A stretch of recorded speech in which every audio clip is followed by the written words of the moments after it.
Alright, let's get this party started. So the theme nowadays is what can we do with derivatives?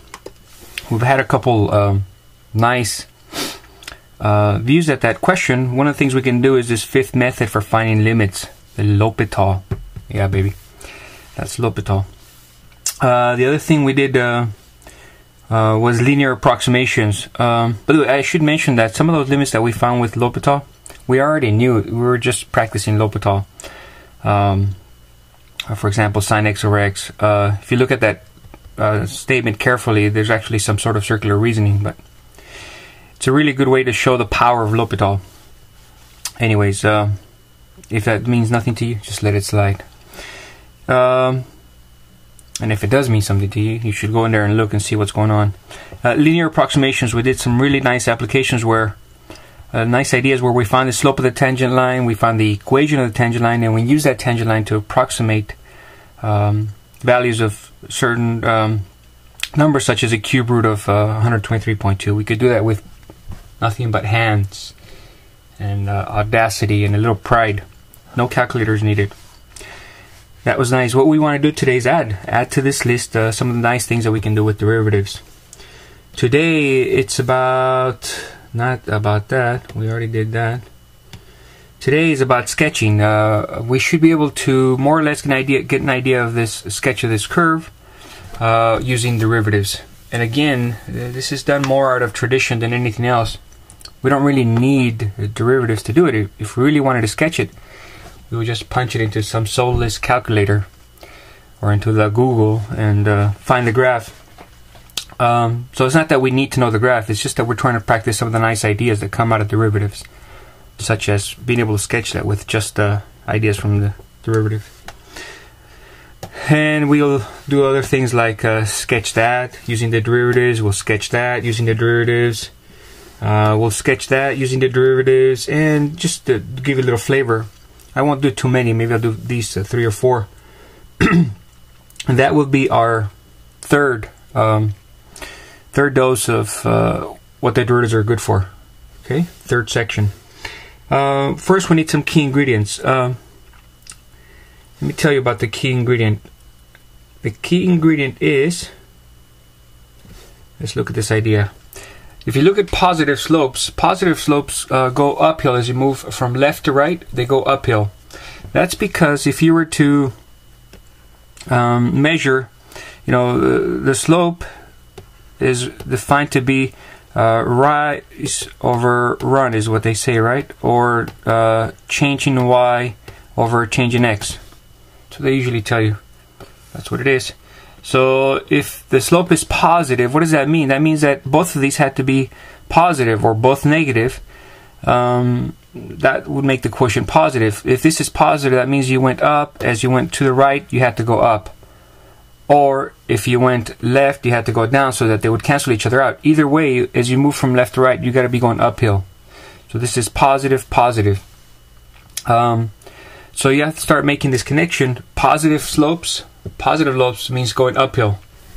Of course, you probably already made that connection back when you were in algebra. But let me tell you what it means for us today. Suppose you have a positive tangent slope. If this is a positive tangent slope, even if you know nothing else about the function, but if you know that the function, maybe the function went something like this, or maybe it went something like this, or maybe it went something like this, or maybe it went something like this. You may not know much about the function, but if you know that if you know that the slope is positive, you know it's got to be going uphill for sure. Based on simple reasoning like this, you got to go to the right and up. They both either have to be positive or negative. Either way, you have to be going uphill. So when you know this, that the tangent slope of a function is positive, you know that the function has to go something like this.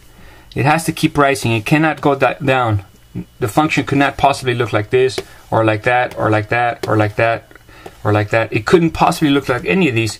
It had to more or less follow. In fact, this tangent slope is the best approximation of the function. So it had to really follow that slope, almost indistinguishable if I was to zoom in there a lot. So this is the key ingredient right here. The key ingredient, suppose this point is something like, I don't know, let's call it, what should we call that point? Let's call it that point 5. Suppose that point is 5. x equals 5. Here's the key ingredient.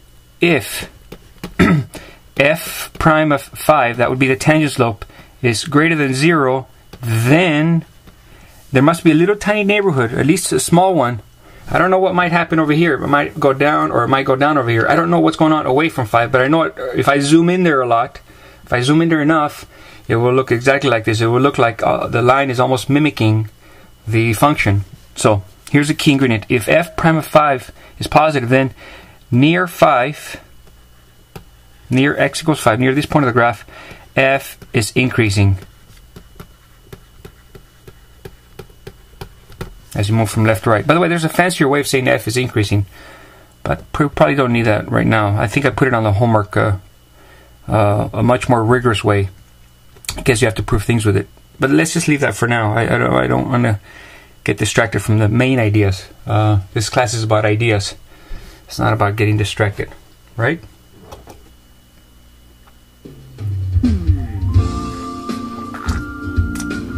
Okay, class is over. Not. All right, so that's the main idea, and it has two versions to it, by the way. Because what do you think would happen with negative slopes? Think about this negative slope. Let's go with white. Think about this negative slope.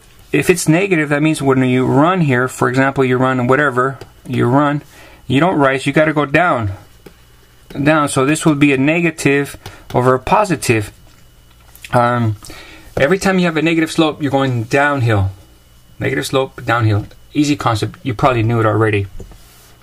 But how does it apply to our class? Well, if it's a negative tangent slope, that means this guy's mimicking some function. Even if you know nothing else about the function, you'll know that near this point, this line mimics the function very, very, very closely. Either like that, or like that.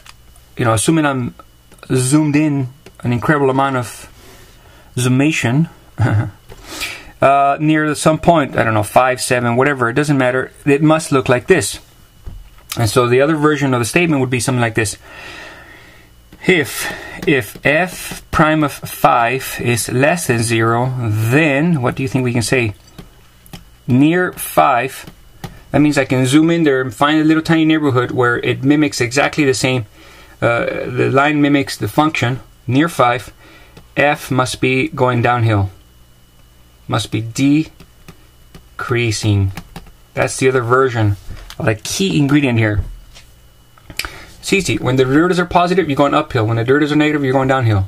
That's the key concept. But wait, there's more. So now that you know that what the derivative tells you about the function, it tells you when it's going uphill and downhill. Let me give you a little example. Suppose this was 5 and this was 10. And you knew something about the derivative. You knew that the derivative is positive here, positive, positive, and then you knew it was negative, negative, negative, negative, negative, and then you knew it was positive, positive, positive. If you knew this about the sign of the derivative, you already know a lot about the function. For example, you know that the function couldn't possibly go like this. No, because if it was going like this, it'd be going downhill. Yeah, I don't like the red too much. Let me see. Let's go switch to... Let's go with yellow. You know that it can't possibly... What? OMG. Let's go with green. You know that it can't possibly be going like that, because if it was going like that, it'd be going downhill and the derivative would be negative. If its derivative is positive for all these numbers, it can't go like that. It's got to be going uphill. Oh, but wait a minute. At 5, it stops going uphill. It starts going downhill again. And then after 10, it starts going uphill again. So you already know that the graph looks, roughly speaking, like this. Whenever you have the uphill, downhill, uphill information, what I call that is called a degree one sketch of the graph. And you'll see why I call it degree 1 later. For now, though, just let's roll with this. The degree 1 would just be straight lines telling you the uphill, downhill information. That's all they tell you. That's all. That's the most we can get from the first derivative, from looking at the sign of the first derivative anyways, whether you're going uphill or downhill. But you notice that it couldn't possibly, over here, it couldn't possibly zigzag anymore, because if it zigzagged, there'd be a little piece here where the derivative is going negative, and so there would have to be a little piece here where the derivative is negative. That's not happening. So it can't possibly zigzag like that. Not even once. If it zigzagged once, or at this range right here, the derivative would have to be going downhill. It would have to be negative. That's why that cannot happen. It's got to look really going uphill, going downhill, increasing, decreasing, and increasing. No choice. Okay, based on that simple reasoning. Let's do another example. Suppose it was a downhill and then uphill. If you knew just this much about the derivative, if you knew, even if you don't know exactly the values, if you knew just knowing the sign of it would already tell you something. It would tell you that first you got to be going downhill, and then next after that you got to be going uphill. Here's the other trouble though. You don't know how far up. I mean, this could be, you don't even know that it's positive or negative. The function could be negative. Maybe it's down here below the y-axis going downhill and then uphill. Maybe, I don't know. Or maybe it just touches the point right there, and then at that point it starts going up. There are a lot of things we don't know. We don't even know where it's positioned. But we do know something. We do know that often, I like to plot a couple points just to ground the graph somewhere. Just 1 or 2 points just to see where do I start. At that point though, even just with this limited information, I know that it goes downhill and then it goes uphill. That's what the sign of the first derivative tells you. Okay? Amazingly, that's what's going to help us graph those functions that I had at the beginning. Maybe we do one more of these silly examples. Suppose you had minus, minus, and minus. Whoa, how could that happen? Well, that means that the function is decreasing, that means that the function is decreasing, and that means that the function is decreasing. It could look like that. Like I said, we don't know we haven't grounded it. Maybe it looks like this, decreasing at a different rate. Maybe it's decreasing at a different rate. All we know is that it's going downhill, and then at this point it keeps going downhill, and then it keeps on going downhill. Maybe it looks like this. Maybe it looks like this. And then maybe it has an asymptote here. A lot of them have asymptotes, and maybe here it doesn't have an asymptote. It just decreases at a smaller rate.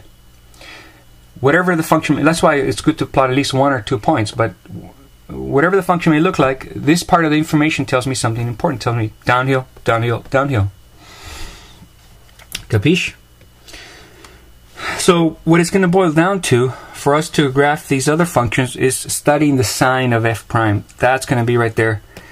If I had to highlight something, that's going to be the most important thing. Studying the sign, and whether it's plus or minus or plus or where is it, because that's what's going to tell us when it's going uphill, downhill, etc., etc.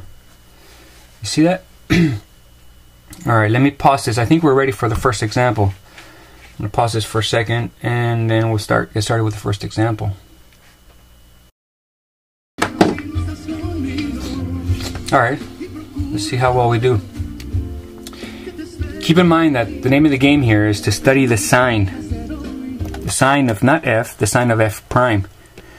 Why are we studying the sign of f prime? Because f prime, the sign of f prime will tell us all the downhill and uphill business. So I do f prime, that would be 3x squared minus 12x, and that's it. Now I need to know where is this guy positive, and where is this guy negative. I need to know so that I can make my little pluses and I can figure out where the original function was going uphill and downhill. At that point it becomes an algebra problem. Back from your algebra days of solving this type of inequality. 12x is greater than 0. This is no longer a calculus question. This would be sort of an algebra question. There's a famous technique for solving these called finding the critical points. The idea, I can't go into the whole lecture completely because you can review some of the other lectures I have on pre-calc or algebra on critical points. But this is the critical points idea. And let me see if I can remind you what the critical points idea is in 20 seconds.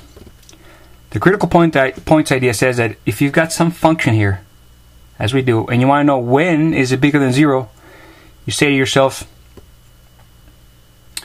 well, I can't really divide it by x because I don't know if x is positive or negative. Sometimes it is, sometimes not. So I don't know if I got to change the inequality. It gets really complicated. So the critical points has the right idea to solve it. It says, you know what, sometimes this is bigger than 0 and sometimes it's smaller than 0. But the difference, in order to go from being positive to being bigger than 0 to being smaller than 0, it either has to go through equal 0 or it has to go through inequality. Okay? Think about it. You have this function f prime of x. Sometimes it's up here, sometimes it's down here, sometimes it's up here. But to go from being positive to being negative, it has to cross that, or it has to jump through discontinuity, maybe a asymptote or something.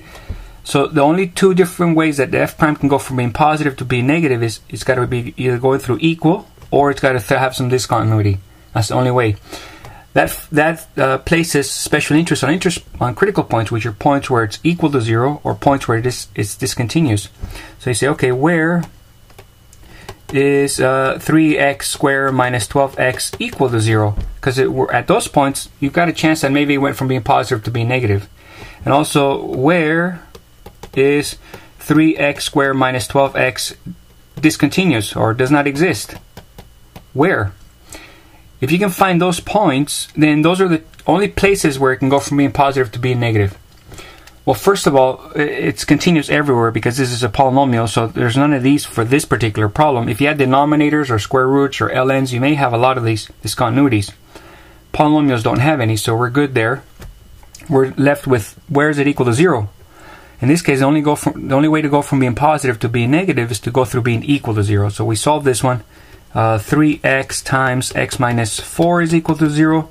So I got myself 2 points, x equals 0 or x equals 4.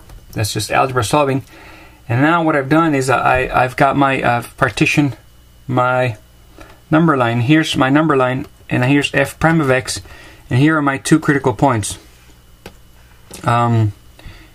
0 and 4. That means the function from the left of 0. Left of 0, it couldn't be sometimes going uphill and sometimes going downhill. No, the whole thing is either all positive or all negative. It doesn't depend on f. We've already found the critical points. Whatever f may look like, it's either always positive or always negative left of 0, because if it wasn't, then some of it would be positive, some of it would have gone through being equal to 0 again. It would have more critical points there. Excuse me. How do we check? Well, you take any point here and you plug it into f prime to see. Let's take, for example, negative 1. You plug it into there, negative 1. 3 times negative 1 times negative 1, that would be 3. And then negative 12 times negative 1, that's positive 12. I reckon that's positive. See, already we know something nice about the function. It's going to increase, it's going uphill, left of 0. Okay, but wait, there's more. What happens between 0 and 4? Well, I take any point here and plug it into the original f prime. This was my f prime. Right, if I had found it over here. Take, for example, 1, the value 1, and you plug it in there. 1, that would be 3 minus 12, that's negative. Oh, you see, I already know something about the function. It's going uphill. Then at 0, it stops going uphill, it starts going downhill. Let me check what happens after 4. I check the region to the right of 4. Say like 5. 5 times 5 is 25 times 3, 75 minus 60. That's positive. Aha, so it's going uphill. So here I already know something important about the function, the original function. That's the one up here. It first goes uphill, then it starts going downhill, then it starts going uphill again, and it keeps on going uphill forever and ever and ever. If at any one point it had stopped going uphill and started going downhill, I would have had another critical point over there. But I don't. This is it. This is all the critical points. This is all that the function can do. Now, just to ground it a little bit, what you could do is you could just plot a couple points here, x and y. If x is 0, what happens if x is 0? If x is 0, I plug it into, I'm not interested in the sign already. I've got all the sign information. I want the function. I want to see just 1 or 2 points on it, if possible. Sometimes it's a good idea. If x is 0, 0, 0, I get 5. So I know it has to go through here. The point 0, 5. Okay? And, and then at 4, well, you'd have to do 4 times, whoa. What? Let's see if we can do this. So at 4, we got to do 4 times 4 times 4. That's 64. Minus 6 times 16 plus 5. That's equal to negative 27. So at 4 is equal to negative 27. And so at 4 it goes down here at negative 27. And that's it. I've got all the crucial information here to make a nice little sketch of the graph. Here it goes. I know here it's got to be going uphill. So here I go going uphill. There. I know from here to here it's got to be going downhill. So here I go making it downhill. And I know from here to the rest of eternity it goes uphill. There it is. Nice little sketch of the graph. Oh man, I told you guys to turn your cell phones off. Pretty nice, huh? Nothing but noodle powder. There's no calculators. Actually, I did use a calculator to do that. I could do it without a calculator. I just didn't want to do it. Anyways, nice ideas here. There's a little bit of algebraically involved here, but the ideas are nice. The fact that the first derivative tells you increasing or decreasing. So simple, but tells you so much. Anyways, that was fun. You guys want to try another one? Let's try that one. Okay. So the name of the game is to study the derivative, the first derivative. So I will. F prime of x is equal to 1 minus 3 times 1 over x. And what I want to know is, I got two types of critical points. Where is it 0? Where's f prime of x equals 0? And where's f prime of x discontinuous or non-existent? If I get those two, those are the only ways that the function can go from being positive to being negative. Either it goes through equal or it goes through some jumps through some discontinuity or some asymptote of some teleportation, the discontinuities. So first I set it equal to 0, so I got 1 minus 3 over x equals 0. I multiply everything by x. That gives me x minus 3 is equal to 0. X equals 3. I get one type of critical point from that flavor. Doesn't exist. 1 minus 3 over x. Where would this expression not exist? Well, let's see, the 1 exists everywhere. The 3 over x, well, that's pretty good everywhere except for one place. When the bottom is 0. If you got x equals 0, you've got a discontinuity. And that's it. There's no other way that this guy can go from being positive to being negative. Totally, only two ways. Either it goes through being equal or it goes through some discontinuity. No other if, ands, or buts about it. That's the only way they can go from being positive to being negative. So I've got myself my critical points. I'll plot. Let's go with white. So I'll plot my. Let's go with red. F prime of x, and I have got my two critical points, 0 and 3. Right, and then I study the sign. To study the sign, I know all of this has to be the same sign. All positive or all negative. All uphill or all downhill. Etc. etc. So left of 0. Let's pick something left of 0. I would pick left of 0. Let's pick the negative, or the function is not even defined of left of 0, so I could erase this part of the graph. Because left of 0 you've got ln, so I just made my problem a lot easier. Whoa, maybe I shouldn't have erased it so quickly. I use a little bitty baby eraser. There you go, this is not even part of the real domain. Alright. What? Come on. You're killing me. Really? Wow. This is how the sausage is made, folks. Nobody likes to see how the sausage is made. Alright, so I don't have to worry about left of 0 because it's not even part of the domain. Let's check this region between 0 and 3. By the way, I had that all planned out just so you would remember you always got to check the domain of the function. We're sticking to the real number, so we stick to this part of it. Let's try something between 0 and 3. For example, 1. If x is 1, we got to look at the f prime, right? If x is 1, let me see, 1, you plug it into there. 3 over 1, that's negative 3. 1 minus 3, that's negative. Oh, this guy's going downhill. And then to the right of 3, let's say something like 10. So you got 1 minus 3 over 10. Oh, that's going to be positive. Positive, positive, positive. Let's pick something just to ground the graph. I'm going to pick 3, for example. 3. Oh my goodness. Let's pick 3. So put out my little magical calculator. So I'm going to go 3. How much is 3 minus 3 ln of 3 equal to? Oh, it's negative. I was going to do that by hand, but whatever. I'll just use a little calculator. Negative, almost negative a third, right? Negative 2.9. So that puts me down here, right around there. That's it. That should be enough at least to get a rough idea. I know that the graph has to go through here, and I know it's going downhill, and then it goes uphill. So if nothing else, I know something. I know this much. Look, I know that the function has to go like that. Whoa, whoa, whoa. Take it easy. Like that. And then from here to the right, it goes up. See that? Nice, huh? Told you. See why they pay me? See why they pay me? Insane amounts of money. Alright, you guys want to try one more? Let's do... Let me pause this.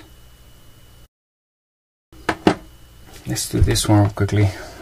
F prime of x is equal to negative 4x plus 4x to the third. And then I'm going to find two kinds of critical points. Discontinuous and equal to 0. Well, it doesn't have any discontinuous ones because it's a nice polynomial. We had a long talk or big idea before. Polynomials are continuous everywhere for all real numbers, so forget about those types of these critical points. Let's focus on the ones where it's equal to 0. So you got negative 4x plus 4x to the third is equal to 0. So I got negative 4x, that gives me x squared minus 1 is equal to 0. I know you're thinking, how did I get this? Look, distribute it back and you'll see you get the same thing. Do you? That's funny. X to the third is equal to 0. Let's try that again. So I'll factor out a 4x, and that will leave a x squared minus 1 is equal to 0. So you got 4x, x minus 1 times x plus 1 is equal to 0. And so there you go. You've got your critical points, 0, 1, and negative 1. And you can go on and partition the number line into your critical regions. That would be defined by the borders negative 1, 0, and 1. These are your critical regions. Critical points. Now you just have to check each region. Just check the downhill and uphill business. If I had any denominators here, or anything that would cause discontinuities, I would have to add those to my list of critical points, you see, like I did on the previous problem. This one's nice everywhere, so we only have these type. Alright, let's check the derivative at left of negative 1. Let's say like negative 1,000. Well, that's going to be big, big, big. Negative 1,000 times negative 1,000 times negative 1,000. It's going to be a lot negatives. Like how much money I owe. A lot of negatives. And then this one's insignificant. So this one's going to be minus, minus, minus, minus, minus, minus. So I know it's going downhill up on here. Between 0 and negative 1. I got to check this one. I got to keep my eye focused. I'm checking the sign of f prime. I got to pick something in here. What should we do? 0.5? You guys want to do 0.5? We're doing it here. So you do negative 4 times 0.5 plus 4 times 0.5 to the third. Is that right? I reckon. Oh, that's negative 1.5. So I'm still going downhill. Down. And then I check something to the right of. Wait, did I do that right? No. Let's try that again.